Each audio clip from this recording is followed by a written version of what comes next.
Ito, panoorin natin itong video na to na jowa ng anak. Talaga naman. Alam niyo, hindi ko alam kung anong sasabihin ko eh. Kasi mismo babae talaga lumalapit. Pa! Sana maging ahal ito sa mga... Pa! Makontento kayo. Pagmagalan sa kayo. Oh, babe. Napaaga ata uwi mo. May nakalimutan lang ako eh. Ikaw, ba't parang namumutla ka yata? Medyo masama kasi pakaramdam ko eh. Kaya hindi ako pumasok. Kaya pala. Nga pala, si tatay ba naabutan mo? Sumakit na yung likod mo dun babe, sa oo. likod. Umalis kasi siya eh. Sige babe, magpahinga muna ako ha. Kaya nga, wala ka ng banta. Sige babe. Mauna na ako. Uwi agad ako pagkatapos ng klase para maalagaan kita. May gamot dun sa baba. Kapag sumaway pa iramdam mo, pagkatapos mo kumain, inumin mo na lang. Okay? Sige babe, ingat. Klaseng babae ka. Sa matanda pa talaga Halika pumapatay. na. Wala yung anak mo. Pati ka na tayo dun ah. Pa naman yung anak ko. Maudot pa sana yung tikilaman natin.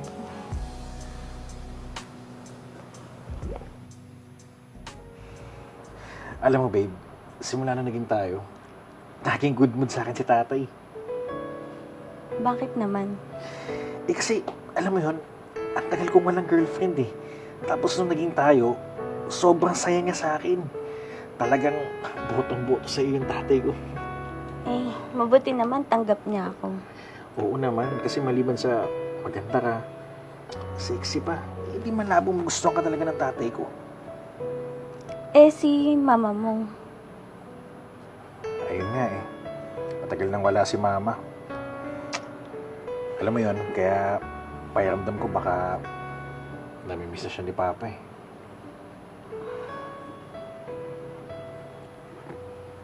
Babe, Okay ka na? Juntis na ang iyong asawa. Yeah, okay lang ako. babe! Sandali! Babe, okay ka lang? Okay lang ako. Babe, kasi napapansin ko parang napapadalas na yung pagduduwal mo eh. Hindi kaya... Hindi okay. Tsaka, pwede ba? Tigilan mo ako. Masama lang talaga pakaramdam ko. O siya, uwi na muna ako. Andito lang naman ako kasi ayaw ko tumambay sa bahay. Babe, sandali! Babe, sandali lang! Babe, sandali lang, babe! Saan mo ba... Oh! Nangyari? Tay, hindi ko nga alam eh. Okay naman kami kanina. Tapos bigla na lang nagalit. Napapansin ko, napaka-moody niya lately. Baka naman may dalaw siya ngayon. Hindi pa yata tay eh. Parang wala naman siyang dalaw eh. Napapansin ko pa, napapadalas yung pagduduwal niya. Yung pagsusuka.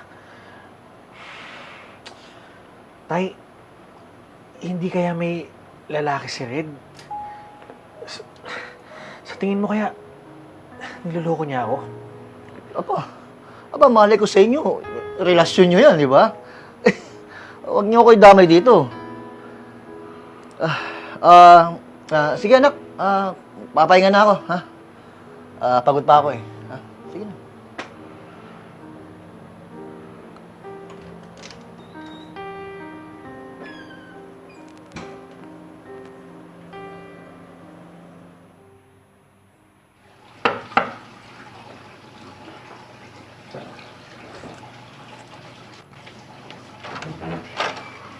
Oh, dito ko ha.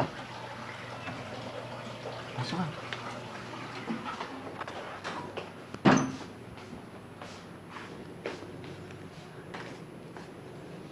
Teka lang nga.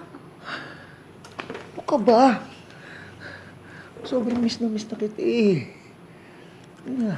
Miss, o baka yung namatay mong misis ang na-miss mo? Nagsiselos ka? Ha? Alam mo namang, ikaw lang namimiss ko eh. Sarap-sarap mo kaya. Talaga? So, mahal mo ako? Ano ka ba, siyempre. Mahal na mahal kita. Mas mahal pa nga kita sa anak ko eh. Eh di, panindigan na lang natin to. Ha? Buntis ako. Ikaw ang ama na dinadala ko. Kung mahal mo ko, eh di, panindigan mo. Punyet! Buntis ka? Hindi pwede. Ano na sasabihin ng anak ko? Oh, ayaw mo ba? Eh di sabihin na lang natin sa kanya. Maintindihan naman niya yun. Besides, nahulog naman na ako sa'yo eh. Nabuntis mo ako, kaya panindigan mo ako. Naiibang ka na ba? Anak ko yung tinarantado mo. Di pwede. Ang usapan tikiman lang. Bakit? Ako lang ba, ha? Tayong dalawang may gusto nito. Kaya pinili mo akong buntisin. Mga traidor kayo? Babe, Paano yung nagawa sa akin to? Anak, Ano, Tay? Red, magpapaliwanag pa kayo? Eh, huling-huli na kayo sa akto. Paano yung nagawa sa akin to? anak, hindi namin sinasadya. Hindi nyo sinasadya. Ikaw, sarili kitang tatay. Paano mo nagawa sa akin to? Anak, pasensya ka na. Nadala lang ako eh. Namimiss ko lang kasi mama mo. Hindi rason yun para traidorin mo sa sarili mong anak. At ikaw, sa dinami-dami na lalaki, tatay ko pa talaga. Sana nakamot niya yung pinangangailangan mong kate. Yung kating pangangailangan mo. Magsama kayong dalawa. Anak, saan ka pupunta? Huwag mo naman iwan tatay mo. Bahala ka na sa buhay mo. paano to? Yung Matulog anak ka na. natin.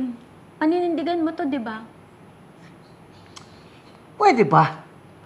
Hindi ko kayang panindigan yan. Alam mo naman wala akong trabaho, di ba? At alam mo naman yung anak ko lang bumubuhay sa akin. Dadagdag ka pa? Pero, Isang parausan ka lang, Red. Pwede ba umalis ka na rin? Buwisit ka. Ayan kasi, makontento ka kasi. Ayan. Yan, sa lahat ng mga babae, makontento kayo kung kayo ay may mga asawa na or kayo may mga jowa na.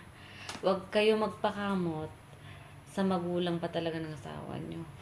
Saklap mo naman, te. Grabe. Siguro mas magaling itong si tatay kaysa sa asawa, no? Kaya siya gayon. Inahanap-hanap niya. Ay, naku, hindi ko alam. Kayo na pong bahala kung anong masasabi nyo. Kaya sana, sa mga gumagawa ng ganito, makontento kayo sa kung anong mayroon sa inyo. Kahit hindi pa kayo kasal. For today's video, kung gusto ng video na ito, huwag kalimutan na share and follow. Have a good day.